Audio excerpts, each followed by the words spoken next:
On today's show, the miracle of marriage and the God who designed it. Dr. Doug Weiss is a licensed psychologist, counselor, and the executive director of Heart to Heart. He has published a wide variety of books on the topics of addiction, intimacy, infidelity, and recovery. With his personal experience, Dr. Weiss understands how hidden addictions can destroy lives and consume marriages. As the president of American Association for Sex Addiction Therapy, his main focus is seeing people set free from their sexual issues. Dr. Weiss has been featured on shows like Oprah, 700 Club, and Good Morning America. Please welcome Dr. Doug Weiss. Hey, Doug, welcome back. Hi, Leon. Good to have you, man. Good to be back. Well, we've been doing some shows together, and it's been great. But today we're going to talk about Marriage Mondays. I love Marriage Mondays. What are Marriage Mondays? Well, it's something that, my pastor came to me and he says, Doug, I want you to do a marriage series. I don't want you to do like the weekend conference. I want them to get it week after week after week. I want them to soak in these principles that you teach. Because he read my book, and he's like, this is good stuff. Yeah. I go, okay. So what we decided to do is every Monday for like 8 or 9 weeks, show up, and we did an hour on marriage. We did a topic, like one time we did dating. What a date is, what a date isn't, why you want to date. And then they had homework to go date that next week.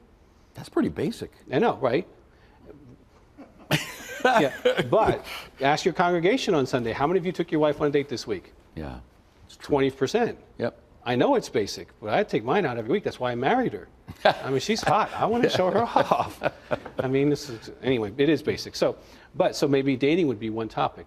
But we created this series so that every church could have a Sunday school on this. They could grow their marriages, because marriages grew over those 2 months. Yeah. Because every week they got homework. Okay, then we did maybe feelings and being able to share feelings with each other. And I had them practice in the session. So at home, they practice in the session. Very good. And then there's this little worksheet they can download, and they check off that they're following along, and then they check off whether they did their homework.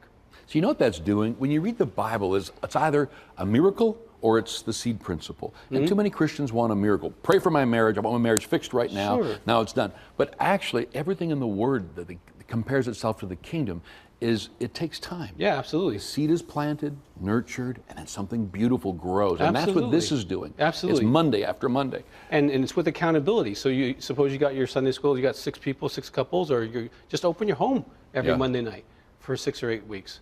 Okay, and watch these couples' marriages really grow. And that's a fun thing. And you don't need an education to do that. No. Anybody can open their home and say, let's watch these DVDs. Yeah. Let's hold each other accountable to growing our marriage intentionally. And what would happen is every week I say, how many of you did your homework? I said, now if you're not going to do your homework, you're not going to get a better marriage. Right. Jesus said, stretch forth your withered hand. Okay, if you're not going to stretch it, if you're not going to put what you can into it, the supernatural is not going to happen. That's very true. Do you know what I'm saying? Yeah, without works, it's dead. So you need to kind of participate in marriage, because marriage, so many people, Leon, think marriage is going to happen when you walk down the aisle. No, that's the birth of marriage.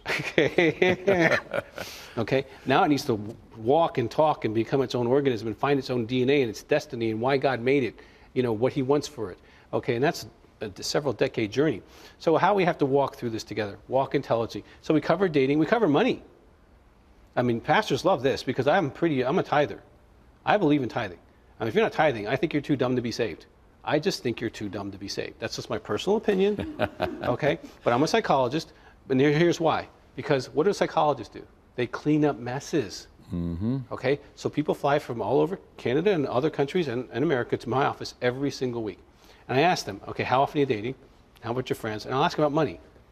100% of the Christian couples I work with who have significant money issues do not tithe. Yeah, I think that generosity, that desire to give, man, that's a major earmark of where you're at. Well, if you think your money is yours, you're really selfish. Yeah. You just are. And if you're selfish, you're going to have a bad marriage. Because selfishness destroys a marriage. Yeah, totally. Do you know what I'm saying? So anyway, I talk on money and preparing money, your budgets and all that kind of stuff, pragmatic stuff, spiritually, praying together, how to set up some regimens for your spirituality to be working together in your life. There's still people out there. You were talking in another show about the importance of marriage. And it wasn't just a matter of putting it in order. You said, this is what it is all about when it comes to God. Can you Because we're on a new show, can you just explain that again? Because that's what makes this so important. Well, actually, the very last DVD, I go into that revelation. Okay. Okay, so I go 6 or 8 weeks building up. Right. And then I release that revelation. Okay. And I say, now listen, this marriage thing we're talking about, see, when God was creating, marriage was the final creation. Okay? God created Adam out of dirt. Then he created Eve. And then he created marriage. Marriage was his final creative act. That's what this is all about. Okay? A three-faced being. Okay? God wants to be in the journey with us, but it's us serving and facing one another that creates this Trinity on earth as it is in heaven. And that is what it's all about. And how do I know that? Because that's what the enemy attacked. It's true. He had, I don't know, months or years to attack Adam. Yeah. Never bothered him. Never bothered him. He was in the garden the whole time. Yep. Never bothered Adam. Why? Because he only kind of looked like God. Interesting. Okay? Then he sees Eve and he had to walk through, right? Then God brings them together. Now, when God took Adam's hand and he took Eve's hand and he brought them together, this Trinity thing looked awfully familiar to the devil. This was not what he wanted to see happen again. Right. Because Trinities are indestructible. Yeah. Do you know what I'm saying? Yep. You can birth children inside that Trinity, raise them up in the Trinity sauce, and they will change the world. Because they will learn how to serve, and they'll be a blessing, and why they're here on planet Earth. And they'll know about the Father, and that the Father's in the garden. If you're going to be generational with your family, which is what the Bible promises, absolutely. That when you get married, that we get rapture fever so much now that we keep thinking, well, Jesus come back tomorrow, so it's not a big deal. Well, just a minute. We've been saying that for a couple thousand years. So he might delay. It's a possibility. It's a possibility. He's going to delay a couple hundred. So there's going to be generations of your family, and how we treat marriage is basically going to determine how generational you are. Well, you want to occupy till he comes. Yep. Okay, not just occupy, take over. But if your marriage is lame and if it's weak and it's struggling, you're not going to have the energy or the battery to do ministry. That's true. Okay? Every local church, the limitation of local church is how strong are the marriages in that church. Okay? Because if you have strong marriages, that man can do his ministry, that woman can do her ministry, the kids can do their ministry, and they can empower one another. But if they're at home and they're cursing and yelling and they're frustrated and got all that stuff going on, I'm not talking like a bad day, I'm talking about like that's the way they live. Yeah, all the time. Okay? Yeah. They're not going to be as powerful in ministry. Okay? No. They're not going to learn how to do that stuff. Marriage Mondays walks them through how to take one level at a time, find out where they're strong, find out where they're weak, get stronger where they're weak, and by the end of the 8 or 9 weeks, they're really, these are people in my church. We did this in my church. Okay? So these are people I live with, I sit next to church with, I worship with, I'm on different teams with. And so they came up to me after and said, that changed my marriage. Wow. Okay? We are really doing it right now. We're actually going on dates. Doug, we're praying together. I've been married 20 years, and we're good Christian people. We'd not prayed together until you told us to. Yeah. And now we do it every day. Thank you so much. Do you know what I'm saying? It's powerful. So this works, and I know it works because we it goes all over the country and world, but people can actually do this. Anybody can do this. You don't need a degree. You just need to open your home, have a TV, and there you go. Okay, let's take a break right now. When we come back, we're going to have a little bit of time. Let's unpack a couple of the teachings. Sure. And to get the rest of them, because on the back I was looking through a number of them, and there is a ton of content here. So it's not going to be like throwing candy to an already diabetic crowd. There's a ton of great depth here. This is meat. Yeah, this is meat here. So I'll be right back with Dr. Doug Weiss, and we're going to be talking about Marriage Mondays, getting every week into the habit of learning, growing, doing your homework together, and totally changing your marriage. We'll be right back. Maybe you need to work on the way that you respond, like listening. And there's actually exercises there where you fill out every day, you hold yourself accountable, and then you get an accountability partner of the same gender. And what happens is you start improving. Very cool. And because you improve, the whole marriage starts improving. We believe Jesus Christ came to give every person on this planet a chance to live with power, passion, and purpose.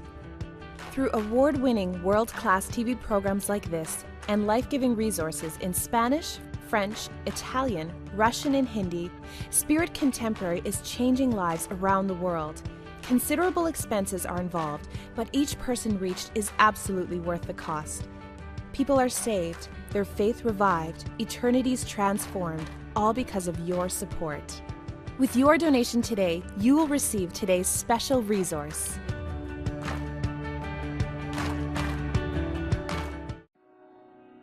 Church. God created church for you to have a home, a family, and a purpose. It's a place where we can connect with each other, where everyone should find love, acceptance, and forgiveness. But the church is not a building. It isn't the brick, the doors, stained glass, or the steeples. It's the people. We fill it with life and laughter.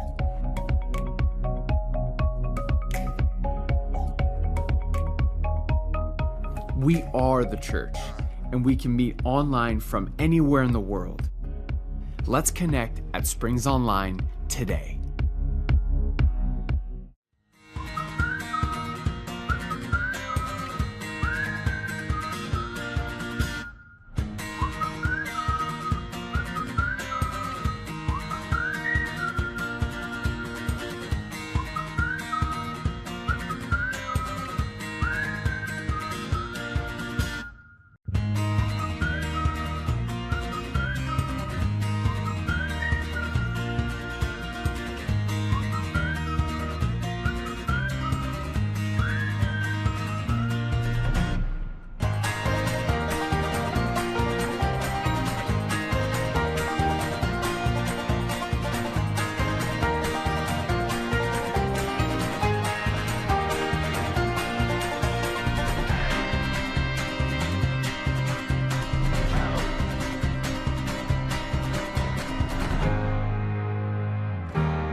Welcome back. My guest today is Dr. Douglas Weiss, and we're talking about marriage, transforming your marriage. Now, you've got, it's called Marriage Mondays, but it really has been designed to just slow down and marinate together in the teaching. Yes, absolutely. And then doing Q&A together, questions and answers, doing the work. Because I don't think marriage is going to change on one great thought watching it on TV. Right. It needs a little bit of work. It does, and it takes consistent work. That's why, we really encourage, Sunday schools to get these. We encourage small group leaders to get these, and just spend that one semester on marriage and really help them and get to know each other and laugh with each other and learn from each other, but be accountable. Anything that you're accountable for, you tend to grow in. Interesting. Okay? Yep. If you want to grow financially, get accountable financially. If you want to grow spiritually, get accountable spiritually. If you want to lose weight, get accountable to losing weight. True. Okay? That's very well said. You know what I'm saying? Yep. So if you want to grow in marriage, get accountable. One of my office ladies, who's almost like a daughter to me, she has a young couples small group in her house. And she says, can I take these and do this in my group? I said, of course. She came back story after story after story about these young marriages being influenced and changed and how much fun they had doing it together. Okay? And so here she is. She doesn't have a degree in counseling. You don't need it. Just plug Dr. Weiss in, let him do the talking, and then they share and encourage one another. And they all walked out stronger because one person opened up their TV and their home. Yeah. How hard is that? That's Christianity 101. My dad, I pastored with him for 14 years before I became a senior pastor. And I remember before he passed away, I went to be with Christ. He said to me, Leon, you're living in the most amazing day. He said, when I was your age and pastoring, he said, the only resource I had was my concordance. Yeah, I remember those days. Yeah. And he said, today you pick a topic, and God's got great men and women teaching things that'll rock your world. So with this kind of information out there, there's almost no excuse anymore to go, oh, I don't know. Right, no, not at all. And so they can take on some pretty tough questions. Like in one of the sessions, I talk about this whole concept about government. Yeah, talk about that. Like, what government are you? And they look at me just like you're looking at me, like, what is he talking about? Okay? Because of course, I'm a king. That's the government we're in, right? I'm a guy. Okay, well, probably not. So we walk through the various forms of government. Now, this is kind of heady because before time and space, there is a government. God the Father, Son, and Holy Spirit. Somehow they love one another, serve one another, and they coordinate and work together in almost in an organic manner. Okay? And that's the government before time and after time, because time, just an envelope on God's desk. You know that, right? So, okay, so then there's time. Okay. So then we got monarchy, the Tower of Babel. I'm bigger and stronger, I'm a warrior, I can kick you, so I'm going to rule you. Okay, so that started the monarchy on earth. It wasn't God's idea, it was man's idea to rule each other. God knows we're not bright enough to do that. So then after that, and there's several examples of that all the way up to Egypt, and then God delivers the people of Egypt, and he creates a theocracy, where they get together as leaders and they hear the voice of God as a team, and they try to work it out. Well, they couldn't explain theocracy to the neighbors, so they went back to monarchy, right? And then there were experiments with democracy, okay, which we live in, democracy. And then even after that, there's forms of government called corporations, okay, where there's a VP of this, and then there's board meetings. So what we do, we just walk through that and say, okay, now, what government do you want to be? God will honor whatever government you come up with. But if you don't decide how you decide, you've decided chaos. Do you know what I'm saying? Right. If you can't put a flow chart on how you make decisions as a couple, what you're going to do is bully each other, pout each other, withhold sex or money or time from each other until you get your way. And I teach them how to fight. Like if you're going to have conflict in marriage, but if you don't know how to fight, it's going to become bullying. And here's what's wrong with bullying is the dumbest person can win the argument. Yeah, totally. Okay? And so actually, I think I go into Fighting Fair, and we talk about how you create several ideas on an argument. So you come up with 3 or 4 ideas, I come up with 3 or 4 ideas, we write them all down, then we vote on them, and we see what the best idea actually is. Does that make sense? Well, totally. So many men think, look, I'm the smartest, you submit, I'm the man, I'm the king here, but the brilliance is in both of you, and to not sit down and learn to talk together and share and make decisions together is anybody, crazy. if you marry a woman and you think you're smarter than she is, you're dumb to start with. Totally. Okay? Because my wife has a complementary gift set of wisdom and abilities and eyes and ears that I don't see or hear. And if I don't hear that, I always pay the price. Yeah. Okay? Every man knows that if he's halfway honest with himself. Most of us marry up. Come on. Okay? And so you want, but see, that goes back to kind of the government structure. If you think you're a king because you're secular in your orientation, you think God, marriage between a man and a woman, you will act like a king and you'll be foolish. Yep. If you believe the Bible, where it's a Trinity, where God created marriage, God sustains marriage, and God fulfills marriage, and you just happen to be the servant in there, in the house, well then you're going to have a different role in the way you think in your marriage. I'm here to serve you. So let me hear you first. Okay, that sounds good. That sounds good. Here's my couple ideas. And then you can come up with the best idea. Totally. My wife sometimes comes with ideas like I never thought of. My daughter, she's brilliant. Sometimes we're sitting around, we're talking about business. She goes, well, did you think about this? And I go, that's brilliant. Yeah. It's true. Right? If you can hear other people, man, you can, it's so much better in marriage too. Because totally. Sometimes the wives are right. Otherwise, you're just arrogant. You think you're the man, you got everything together, and women can be like that too, either way. Right. But I find the ability to have a conversation and to sit down and to just take the issue, the problem, the new season that you want, and then you begin to talk it through, and you attack it, and you confront it, and you argue a little bit, but I mean in a good way. Whoa, can you come up with some amazing stuff? Sure, and even if you don't necessarily come to the brightest idea, you feel loved and you feel supported. Exactly. You know what I'm saying? Yeah. If I'm heard and my wife has the better idea, I still was heard. And there's a better buy-in when you talk that way. Otherwise, there's no buy-in. It's just you doing your thing. Yeah. And then you're dragging them, and then it can become years of, well, you want to do that. Yeah. Right? You see a lot of that in marriages today. So I don't like that. My wife is part of my team. She's administratively gifted. She's involved in every decision we make, business and personal. We know she writes your stuff, so it's okay. Yeah, I wish. That's the one thing she doesn't do. But she does read everything I write, which is helpful. Good. And she edits it and she makes it better. She goes, you didn't really mean to say that, did you? Yeah. I go, well, I didn't read it the way you read it. That's true. So let's change it so that no one else does that. Yeah. Okay, and then we refine it. So that's why my books are better than they were if I just did it. Yeah. Because she refines the process. And that's true in my life, everything in my life. Okay? And so, and I bless her in ways. You know, there's certain things, she would never sit here with you, even though you're an amazing man. She wouldn't do that. She's had opportunities to sit on some of the major television shows in the world with me. She won't do it. No. Okay? And that's just not who she is. Yeah. Okay? But I'm allowed to do that because administratively she's supporting me so I can be here. But someone's making sure that people can buy the books and get the stuff on the website and do this kind of stuff. And it's her and my team. Yeah. So good. You know, you talk on here as well about the 7 love agreements. Right. Talk to me about that a little bit. Yeah, that's its own book, and it's a great thing. In that, a lot of marriage conferences, and I do several, it's all about, working together. Okay. Okay, let's do this as a team. Okay, like we were just talking about. That is, I want to make my marriage better, and it's 100% up to me. So what I do is I pick a characteristic. So the 7 love agreements: faithfulness, service is one of them. And you pick one. So let's say faithfulness. Maybe you need to be faithful just to doing housework. Okay, then you keep track of your faithfulness in that area.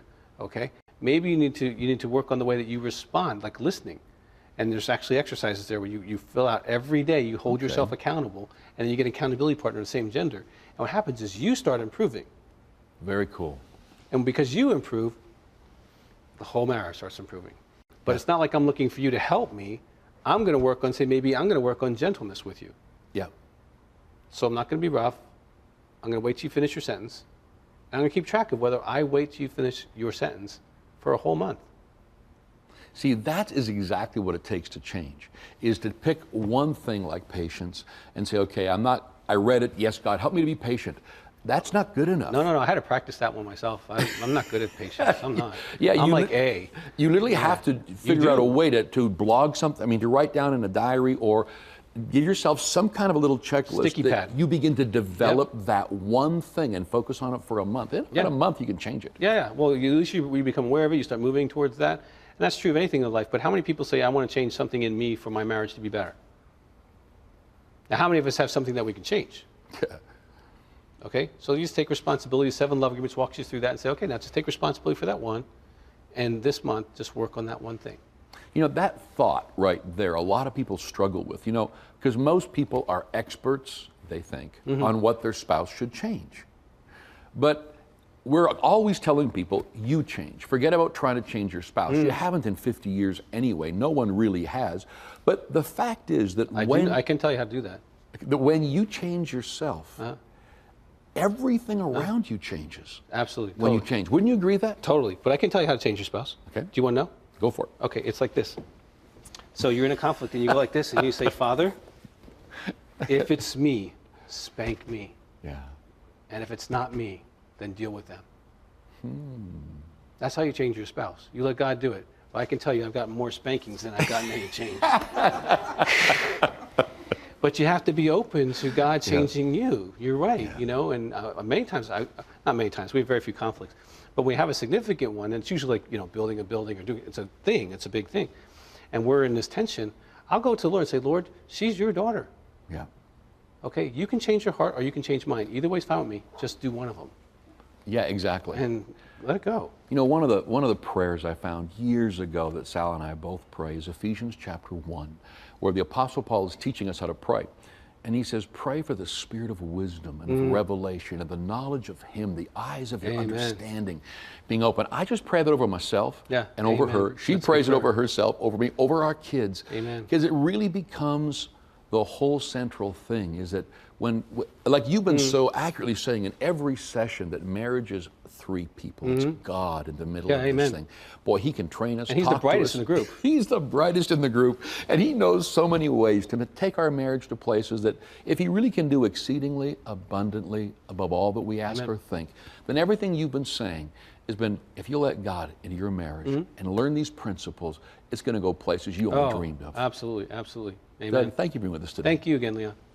If you've been just listening to us for the last little while, we've been talking about Marriage Mondays. And it's a complete course that you can get into your church, into your home, be available on the screen, where you can literally one evening a week do the work that'll take your marriage to a place you only dreamed about. We'll be right back.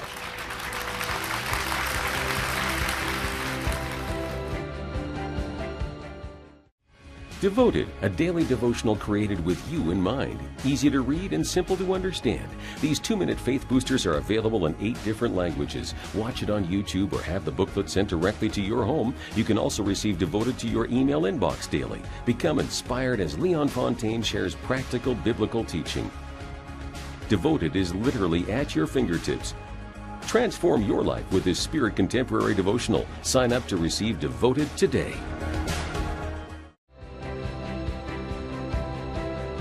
Dr. Weiss has some powerful insights into marriage. When it comes to being spirit contemporary, you know, we always talk about this term because it's so important. The gospel of Jesus Christ is powerful, beautiful, it sets people free. But the Bible literally helps us in every area of life, including marriage. And to be spirit contemporary, to be spiritually alive, filled with His Word, His presence, His Spirit, but then contemporary, able to connect to the people around you and especially your spouse. But the world is dying. It needs this Jesus that we're talking about. And you know, for $30, we would be able to go and reach so many more people. And I would love to send you as a gift a 3-pack CD series that'll be a joy to you, that'll help you out to walk out this spirit contemporary life. You know, the gospel of Jesus Christ, if it goes forth in a way that is demeaning, legalistic, people just back away from it. If people don't hear the love of God, the Bible says it's the goodness of God that leads a man to repentance. And spirit contemporary is about presenting Jesus in a way that people love, accept, and are attracted to the Jesus that we serve. We'd love to have you go to that phone right now, and for a gift of $30 or more, we want to send you this pack. I know it's going to be encouragement to you, and I know that you get a chance to invest in something and to see someone's name written in the Lamb's Book of Life. It's powerful. We trust that you are being blessed, uplifted, and encouraged in your Christian walk through today's program. As a viewer, you should know that we care about you. We value you greatly and appreciate your prayers. Did you know that Miracle Channel is taking the good news of Jesus Christ around the world through award-winning programs like this? We are actively translating ministry programs into languages like Spanish, French, Italian, and even Russian. We even air on television stations in the Middle East. This means that millions upon millions of people are hearing about Jesus Christ in their language, and it's all thanks to people like you. Considerable expenses are involved, so we need your support because each person who gives their life to Jesus is absolutely worth the cost. Each is of infinite value to God. You are very important to us. We care greatly about your spiritual growth, which is why we would like to get today's resources into your hands. When you support this program by making a donation, you are not only enriching your walk with the Lord, you are sharing Jesus with someone on the other side of the globe. Your donation transforms lives by reaching literally millions of people with the gospel. Call now and change someone's life today.